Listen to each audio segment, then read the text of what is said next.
So eventually what happens is that the government is the most successful group of gangsters.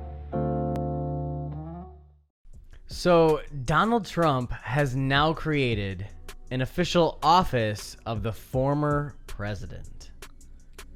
Why are we still talking about Donald Trump? Well, I think at this point, he is absolutely determined to leave behind and before him a legacy. Legacy. So this article here is from Breitbart and goes into pretty good detail about how former President Donald Trump has formally established an official post-presidency office of the former president in Palm Beach County, Florida. And as the official statements coming out here are saying, the office of the former president will be responsible for managing Trump's correspondence, public statements, appearances, and official activities. According to this statement, it went on to say to advance the interests of the United States and to carry on the agenda of the Trump administration through advocacy, organizing, and public activism. Well, what does that mean, America? Yeah, I mean, genuinely, I feel like at the very base level, it's just an exploitation. Like, he's just exploiting all of his followers to try and get more donations, more funding and money, more resources to continue, I don't know, building nothing. Building up his wealth and doing nothing, going golfing. At the most, like, extreme side of that spectrum, you could maybe conspire that he is still trying to somehow utilize this faux rebellion to garner some kind of public support. Right. I guess I'm over here like, okay, you're a full-on, I'm ready. I'm ready for liberty. I'm ready to conquer and take down the system, and let's have liberty back. So, guess what? Your head's on the chopping block. You no longer get the presidency. You have to, you got fired. You're fired. You're fired. Why would you not pull the trigger on everything on your to-do list that you had from the very get-go of presidency? Absolutely. You mean in the dwindling days of his lamed-up presidency? And yes. then, so now Absolutely. Why is this the carryover? Now why is it, I'm no longer president, but I'm still gonna do great for America? Yep. Why is it now you're like, oh, I'm gonna charge up the people and all this advocacy and activism and everything? Why now and not through the 4 years you went strong? Right. You were supposed to be strong. Exactly. And I mean, obviously they'll use the excuse, well, he was battling all the courts and the leftism and all the things. He didn't have time, but that's a ridiculous excuse because he passed a number of other legislative pieces through executive order and other manner that he was able to get done in that time frame, and it didn't have anything to do with all the proceedings he was part of. Right. I'm sorry. No, go ahead.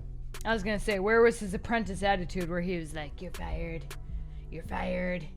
for all of this junk that they were trying to throw at him with the Russia Gate and everything from the get-go. He couldn't even step foot on land for his inauguration before they're already like, all right, Russia came in, took over the election.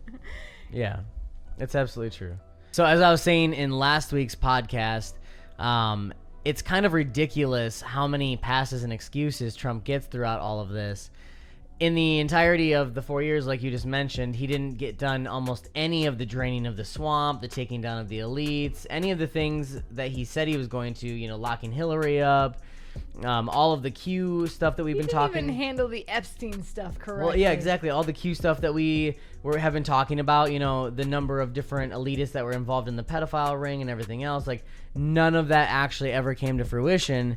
So I don't fully understand, as I mentioned last week, how anybody still follows him in this way.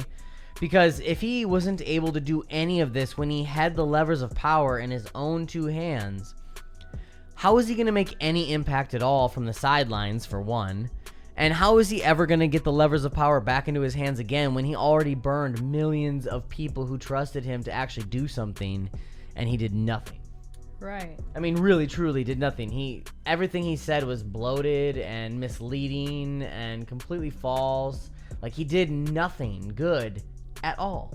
Right, exactly. The very few things that he gets credit for from, like, even some libertarians are barely a scratch in the surface of what actually needs to even get done. And what could have been done. And what could have been done. So it completely falls on, deaf ears to me, because it doesn't matter. I don't care if he did one minor little tiny thing on the surface to make him look good. He did nothing of impact while he was there. And I think it's absolutely ridiculous at this point that he's still trying to milk this beyond. Like, I don't like Biden at all, and I wish both of them would have lost and Joe Jorgensen would have won. But, like, he lost. Cheating or not, he lost. Go away. Right. You were not a good president. What are you still doing here? Right, and any and all of, like, his most impactful changes happened in 2020. Yes. Which is, like, pretty typical for almost every president. Yeah, exactly. They always do some of their best work in the leading months up to the election to try and get reelected. Yes, I know that understand. he did. Some of his stuff was fluctuated through the 4 years. Well, and what I say, when you say best work, most of it, though, was just grandstanding, political grandstanding. Because even with, like, the troops, I'm going to bring all the troops home. He just shuffled them. No extra troops ended up coming home during his time. He shuffled them around constantly. He also made it so that the military no longer had to report on the troop numbers, how many troops there were in a given country. So we don't actually know for sure how many are even technically there. Exactly. So how could we tell whether he reduced troops or not? He had the opportunity to pardon a number of amazing human beings like Edward Snowden and others like Julian Assange and Albright and everything else, and he did nothing. He pardoned hundreds of people in his final days, and not one was a true patriot. There were a bunch of Blackwater members that were responsible for murdering a bunch of innocent civilians in Iraq. There was a bunch of sociopaths and other business sharks that he used to do dealings with. And that's all you need to know about that guy. Mm-hmm. He pardoned criminals, for Christ's sake. Yes. He didn't pardon good people in his final days. He had so many cries to pardon those heroes. Tons. And he could have snapped his fingers and pardoned them immediately. And absolutely. I heard one excuse going on, well, if you would have pardoned Snowden, then Snowden would have returned to America and they would have killed him for all the information. Do you really think Snowden would return to America? I personally don't. I think he knows that. He knows he's in danger. He would stay hidden, but it's the exoneration of his name that matters. Yes. It's a president saying, you know what? That man was a patriot, and what he did was okay. It was a right. It was actually his duty. Yes. He was protecting the American people. Yes. And for a president to come out in public and say something like that would have a huge shift in public opinion and a paradigm shift at the same time. Yeah, he didn't care to actually make any real impact like that. Yeah, no. So again, why are we still talking about Donald Trump? Exactly. Why is he forming this group trying to keep the public talking about what his administration should have done? Exactly. And he's just trying to continue to build this momentum towards something, Somebody took away the silver spoon out of my mouth. Exactly. That's what I feel like he's acting like. Yeah, and I mean, he's spent his entire adult life, at least, building a form of character of himself. So I feel like even like with Alex Jones, at some they can't actually give that character up. Otherwise, they lose their entire identity. They lose their public credibility. So he's gonna have to continue to ride this literally until the bitter end. Yeah. Which is probably more realistically why we're still talking about Donald Trump. And we probably will be for a while, because he's going to continuously put his frickin' face and name out there. And he's going to continuously make people be reminded that he was cheated the presidency by the Democrats. Even though he was one for most of his adult life. Right. Well, those first 4 years stolen away from him. So, speaking of Democrats, that's actually a perfect place to move along to the other side of the authoritarian coin. And we have a number of new maneuvers coming out of the Biden administration, including the most ridiculous of them all, Elizabeth Warren. Yeah. I mean, I guess that's a strong term because they're all pretty darn ridiculous. But Can't even handle it. So they are trying to literally now push through, and we kind of talked about in last week's podcast how Antifa, they started burning things down and then demanding this really far left agenda to be passed through the Biden administration. And now you have this sweeping administrative policy making coming out of this administration where they're like, you know what? Yeah, let's just go. And actually, I saw a quote from Biden earlier. It's not gonna be exact, but this is pretty much what he said. We cannot run the risk of not spending and doing enough during a pandemic. We must do as much and spend as much as we can. And that is such a dangerous way for somebody in that kind of power to be talking right now. Like, because then it's just, what can we pass? What can we get through? What can we sneak through in these multiple bills? I was telling you earlier, and we'll get on the topic of the stimulus here as well. $1.9 trillion is the latest proposed stimulus package. And again, nobody knows what's in it. Yeah. Just like the last one. Just like the one before that. Just like every other one of these omnibus bills. Nobody ever knows what's in them. So going down through here, there's a number of different things that Joe Biden has been doing lately. He's been under a number of pressure from Democrats to try to carry out the removal of a lone chief appointed by DeVos in the Department of Education. And I guess it's probably in a step to try and remove student loan debts. Right. They've been trying to push that for a while, and Antifa and BLM all summer long have been basically screaming that to the high heavens, that we need to get rid of all student loan debt. Which... I know. I'm over here in this... How about this? Get rid of the interest and keep the principal. Yes. Yes. You know, like, I'm in the boat of, like, there should have never been government-subsidized student loans to begin with. Yes. And a lot of people, including myself, got put into positions where we kind of felt almost forced and coerced into these situations of loans. And now, you know, you sit with tens of thousands of dollars in student loan debt, and that same education would have cost a fraction of that before this entire system of government subsidy was put in place. Right. And you would have been able to finish. You would have felt more comfortable about finishing and getting your, degree and everything. Exactly. I had a conversation earlier today where I had mentioned the idea of student loans, and the whole reason why college is even close to as expensive it is today is because student loans have provided this comfy little cushion for all colleges. They can get guaranteed finances no matter what, as long as they just keep pumping students in and out of their building. They don't have to finish school. They don't have to succeed in school. They don't have to learn anything. They just have to come in. The government pays the college their tuition, and then they just go about their day. And because of that, now you see all this administrative bloat in colleges, and colleges no longer really have that great of an education. It's all about all these ridiculous degrees that you never will get a truly high-paying job for. Mm-hmm. And you can't pay off the hundreds of thousands of dollars in student loans you rack up even getting them. So, the very idea that they're even squabbling over these loan chiefs and all these, we need to defund and eliminate the Department of Education entirely, period. Yes. Get rid of it. 100%. Return it back to the states and local level where teachers, parents, and students are in control of education, not the federal government. You get a more quality product that way. Every single time, because you can actually hold them accountable and be able to have direct communication with the people that are responsible for providing the education and the resources for learning. Mm-hmm. So there's a number of other things like Biden's administration readying battle plan as COVID variants reach the U.S.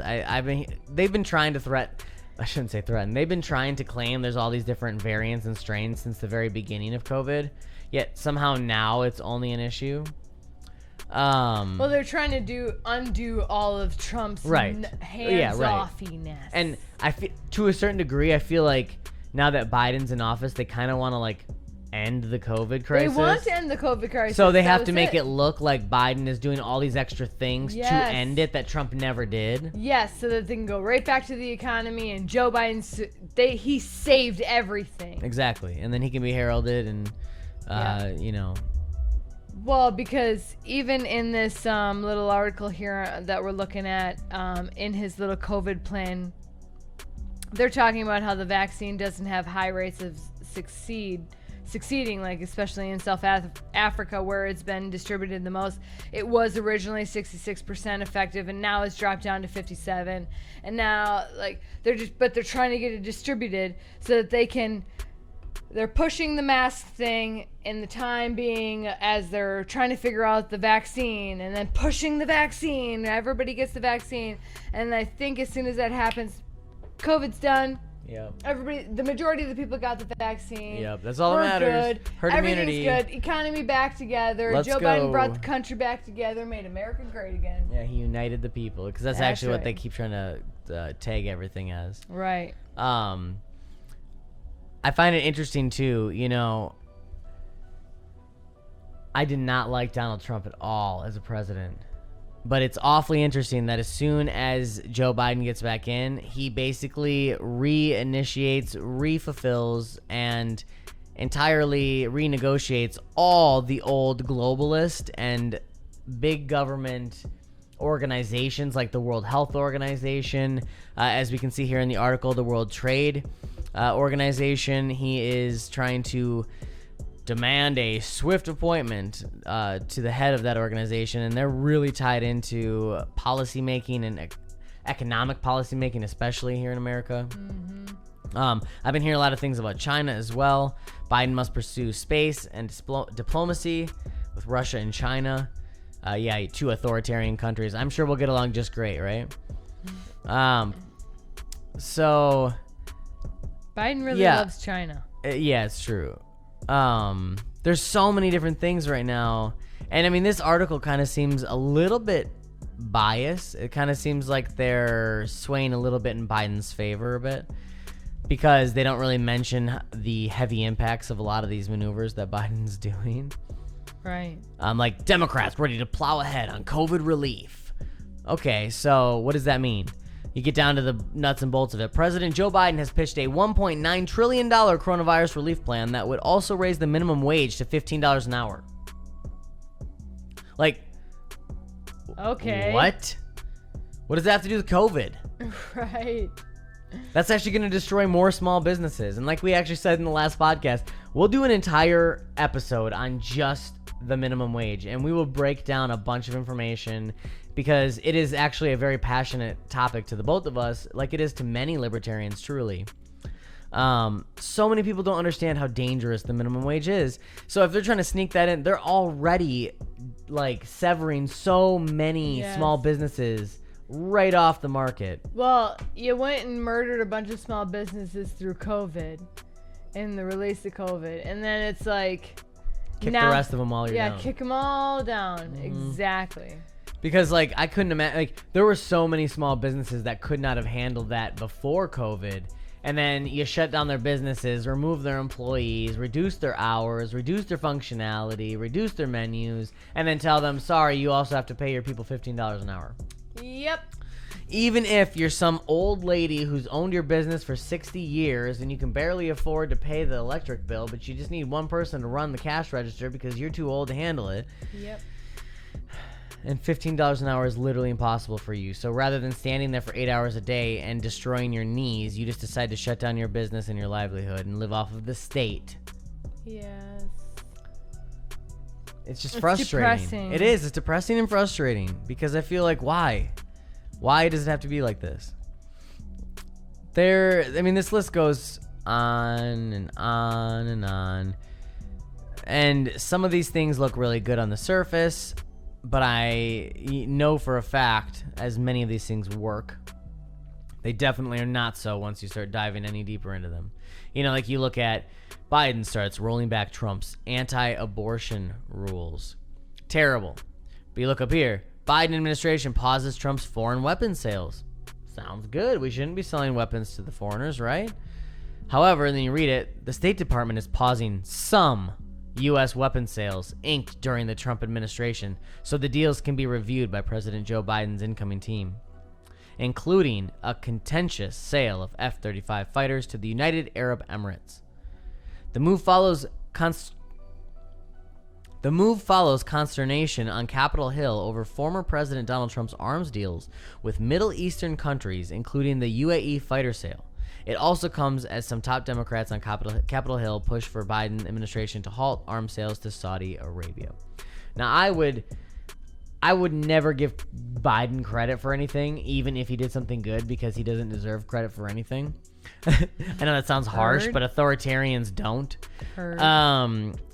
I would definitely be very happy if we could stop selling weapons to Saudi Arabia. They are one of the worst perpetrators of terrorism in this entire world. I mean, if we could just keep all of our weapons for our home. Exactly. That's what I was getting at. Like, the article is funny. Like, Biden administration pauses Trump's foreign weapons sales. The title makes it sound like all foreign weapons sales are now being paused. And then the very first line says the State Department is pausing some. And then they only give one example. Exactly. Which is the jets to the United Arab Emirates. That's the only one. I mean, and then they bring up Saudi Arabia, but they don't actually say anything about what they're going to stop selling to Saudi Arabia. So it's just, that's where a lot of these things are coming down to. Like, meet the new boss, same as the old boss. Nothing's going to be any different out of it. Nope, just different kind of wording for their policy, but it's all the same crap. Exactly. And even with the stimulus stuff, like we were just talking about, there's most likely going to be a third round of stimulus coming in. I mean, we got a notification tonight saying, "Hey, there's from our own bank account card, saying, hey, be prepared for a third stimulus. You might want to make sure you get a new card if you've lost yours." And that's interesting. It's almost like they know.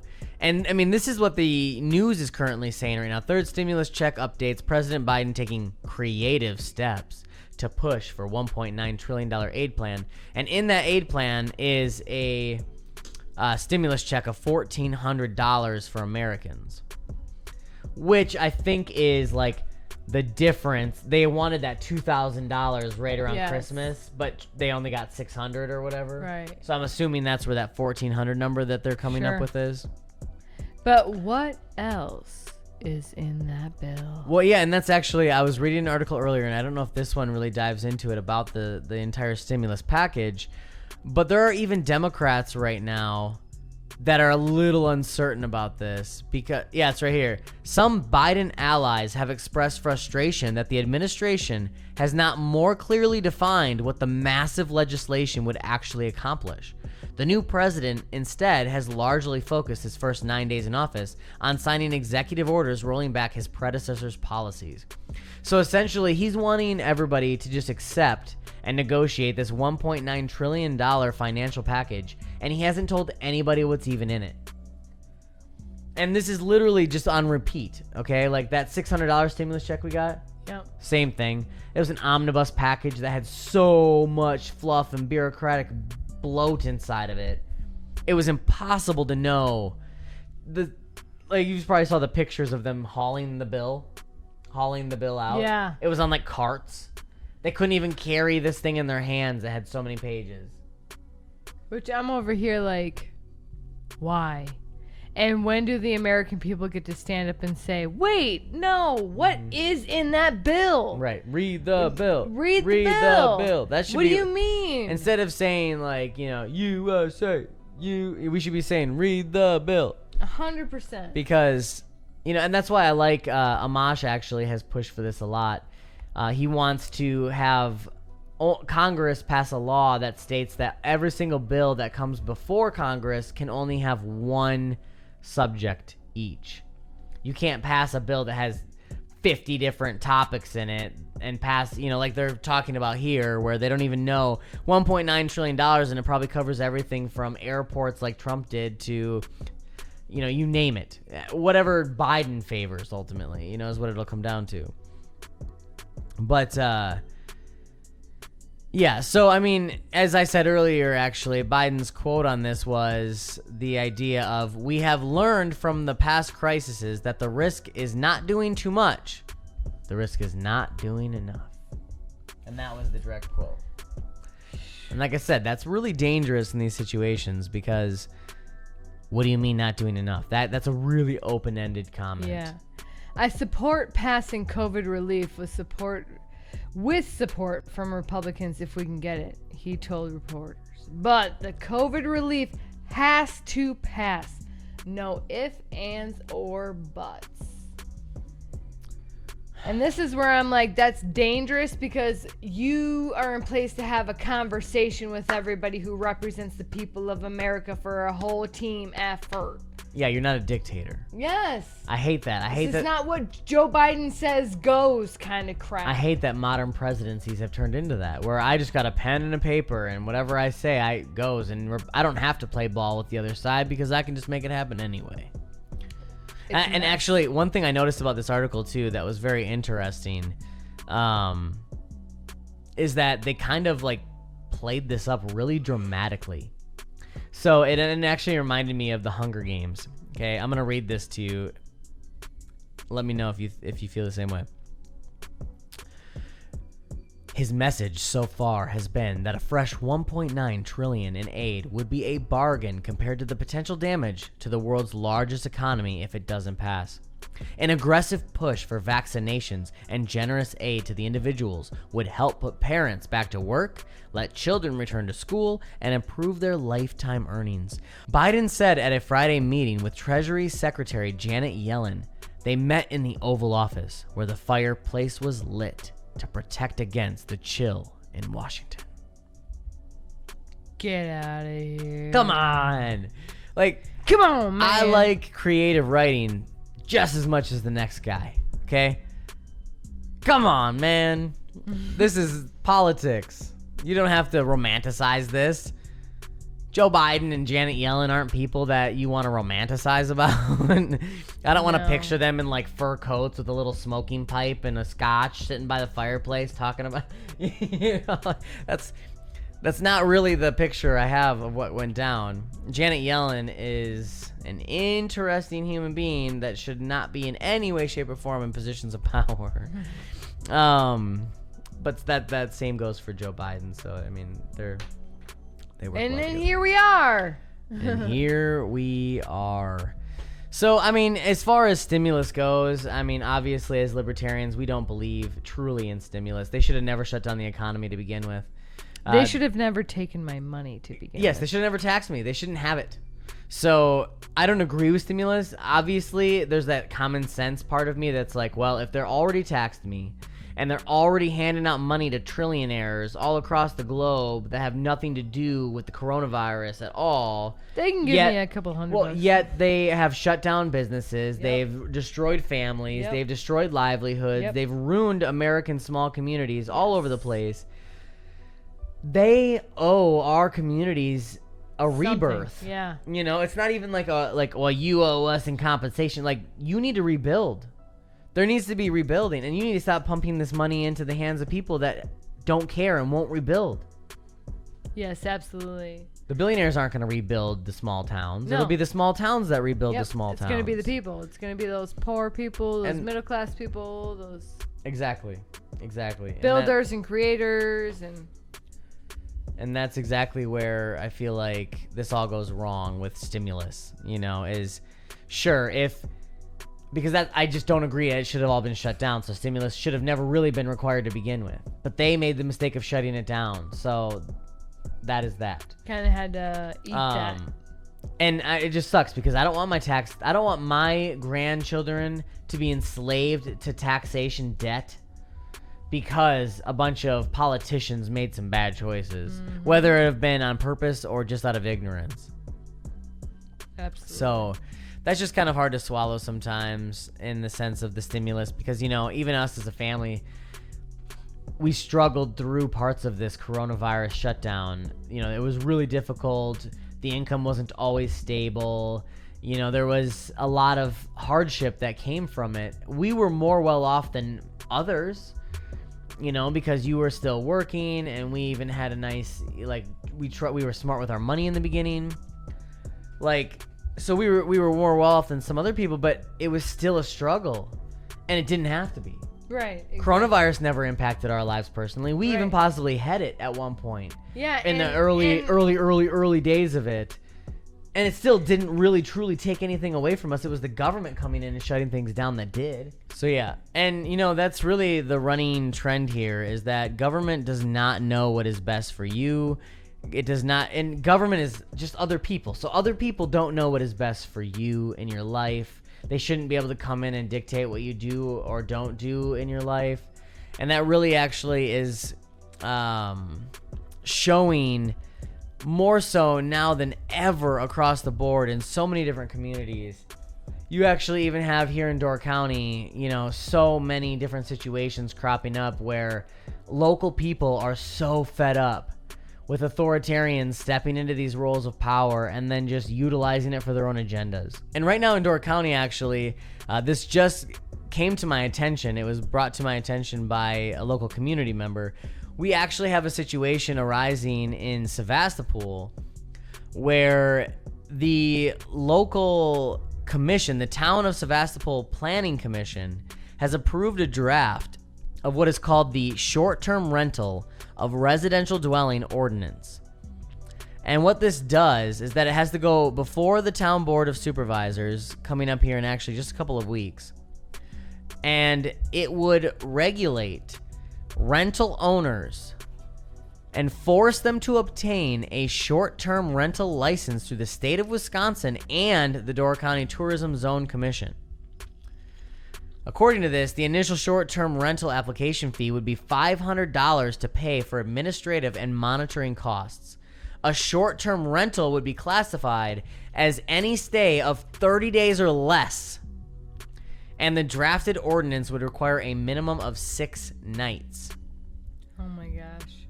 Waite, who brought all of this up, adds that a public hearing would be scheduled sometime in spring to give residences a chance to voice their opinion. There's a link here to read the entire ordinance, which I'll probably just open up so that we can kind of go through it here a bit. So the title of this ordinance, Short-Term Rental of Resident Dwelling Ordinance, Town of Sevastopol. The ordinance shall be entitled this. The purpose of the ordinance is to ensure that the quality and nature of the short-term rentals operating within the town of Sevastopol are adequate for protecting public health and safety and general welfare, and to protect the character and stability of neighborhoods within the town. So we were kind of right about thinking it might have had something to do with coronavirus when we were talking about this earlier, because they're saying to protect public health, safety, and general welfare. And then they go on to say to protect the character and stability of neighborhoods within the town. Yeah, so having to police those houses that are having people stay there for a short period of time. Wait, and it's people who are renting it out. Right. So if you're renting out part of your home to somebody in any way, shape, or form for less than 30 days, you are going to be required to pay a $500 fee and be policed by some third-party agency to make sure that they're staying there for a minimum of 6 nights and no more than 30 days. And, as I was talking about, because actually this got brought up to me on I'm running for board county supervisor here in Door County in 2022, and I have a page on Facebook to start my campaigning. And it actually got brought to my attention through there, and I had a really great conversation with a couple of other local Door County residents about how it's just absolutely ridiculous how more and more here in this county, it seems like property rights no longer matter. The county just keeps getting so much entitlement over people's properties, what they can or cannot do on them, how they can, manage their properties even. And this is exactly, proof of that. As she brought up, this will eliminate like a vast majority. She said anywhere around 80% of rentals, including Airbnbs, in that area, in that vicinity. And as she stated, and it's very true to this county in general, many of those places are family homes that have been in families for generations. The people don't live in them. They live in different homes, but they want to take care of them and they want to keep them, used. So they decide to rent them out, and they use that money to take care of the property so that they just keep cycling back through, and the property just stays in the family and it stays historical. And this will basically eliminate that altogether. And then what's going to happen to a lot of those people? What's going to happen to the maintenance men and the housekeepers and the cleaners and all these different people in the economy in Door County that work on these houses and in these ways when this kind of stuff gets passed through, and then you no longer can even operate because all the loopholes and all the hoops you have to jump through just to operate as a rental now will become so difficult that a good portion of just everyday people aren't going to want to put the work into it. Right, exactly. Especially they now have a $500 gatekeeping fee. You can't even rent without paying the state $500 first when you're only letting somebody stay there for less than 30 days. Think about like 3 days for people who have Airbnb. Well, it's gonna be required 6. So like, what's gonna happen then? This is a destructive policy, and I don't know who initially wrote this up. I wonder if it even says here. Put to an end. This is an abomination. Like, I'm gonna read through this piece by piece, and I have half a mind to be at that board meeting if I can be. I don't know if it's an open meeting on the 15th when they're gonna discuss this, especially since they mentioned that they're going to be a public discussion in the spring. I will be at the public discussion at the very least if I'm not allowed to. But there needs to be some open discourse about how this is literally just ridiculous. Well, and I think about that too. Who's telling the people? Yeah, and I actually I went searching and searching and searching for this article, and I had the hardest time finding it. Luckily, I was tagged in it by the local woman who brought this to my attention. She tagged me in the article, so I was able to bring it back up. But I went to, a general search engine and tried typing in every keyword I can think of to relate to this topic, and I could not find a single article that popped up in any search results about it. And, this has been brought to our attention a lot of times. There's a lot of things happening here locally in Door County that are basically being swept under the rug because the people who are being affected don't have a voice or a platform to stand against it. Yes, exactly. So they just sweep it under the rug and say, with the peasants. Exactly. The big dumb hotel, the quarry, all these different things. They're probably still even pursuing a number of them just behind closed doors and in back rooms. Yes. And that's really messed up, and that's the problem with politics and authoritarianism. Corrupted government. Because absolute power corrupts absolutely. And I think that whole phrase could probably be reduced down to power over others corrupts absolutely. 100%. Period. You have power over your own life, no corruption. I'm in control of me. I'm handling me. I'm doing me. I'm going to allow other people to just thrive and do themselves.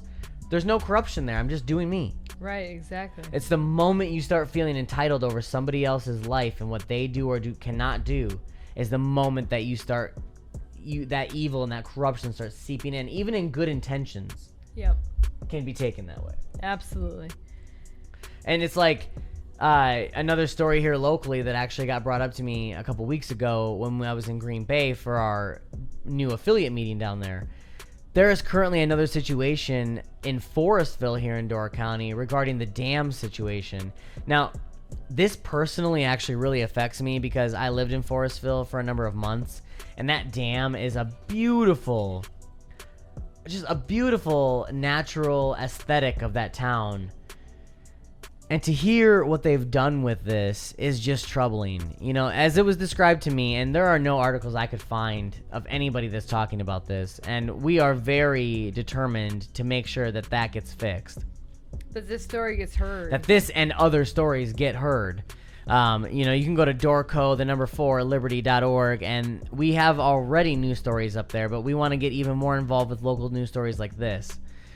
There is currently, as it was told to me, they drained the dam in Forestville, which was essentially this whole system where the town itself actually got water because of this dam. The town itself got its water from the dam system that existed on this stream.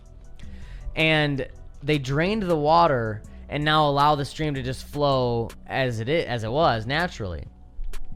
There are a couple of issues with this. For one, now the dumping from the town's waste no longer goes through this process of purification in the rocks of the dam and all of the things. It now is just sitting. There is now human waste sitting in the streams of this town, literally hundreds of feet, blocks away from residences with children and animals and just, elderly people and everything, people that are susceptible to these kind of fumes and bacteria. The water situation is even more terrifying and disgusting when you think about it because, the town's water technically comes from that as well. Yes. So you're also poisoning the water supply. And then, as it was described, somebody brought to the attention of the people who did this, well, what happens when the town runs out of water? Where are we going to get our water from? Because that's where we get our water is from the dam. And their answer was, we have enough water in the storage underneath the fire station, and it'll never run out, so we don't have to worry about it. And that is the most unsustainable way to look at absolutely anything in a community. Oh, we have enough forever. We don't have to worry about in the future whether we may or may not need it. Let's not think about the future at all. Let's just live in the now. So, really with a lot of this, and as I suggested to her when she brought this up to me, this entire story, we are actively trying to do something about this. Not just, make some noise about it, but actually bring some real change to it. So we would definitely highly suggest absolutely anybody who wants to stand up and do something about this locally to join us at our next meeting. February 27th at 6 p.m., Brick Lot here in Sturgeon Bay. It's an open meeting. You do not have to be a member of the LPDC to join us. You can come, have conversation, discuss with us our plans, give even your suggestions. We want all voices at the table. It will take absolutely all of us working together to actually make the real change here in Door County, Wisconsin, and America that we all seek so desperately. Absolutely. We cannot do it alone. No. And we really want to bring together absolutely everybody who is discontent with these situations because that's the only way we can actually stand against them and make some real impact. All hands on deck. It's all hands on deck. And we would really greatly appreciate to see all of you there. If you're not able to join, we do meet monthly. So you can just stay tuned on our website. You can find us on Facebook as well. And we always post ahead of time when our upcoming meetings will be and where they'll be taking place. So just make sure you pop in there and check out to make sure when it'll work in your schedule to join us. We have been thinking about trying to add some live aspects to the meetings. However, that isn't always as easy and accessible for everybody who's there. So just stay tuned for that. And as we always say, live your life and love your liberty.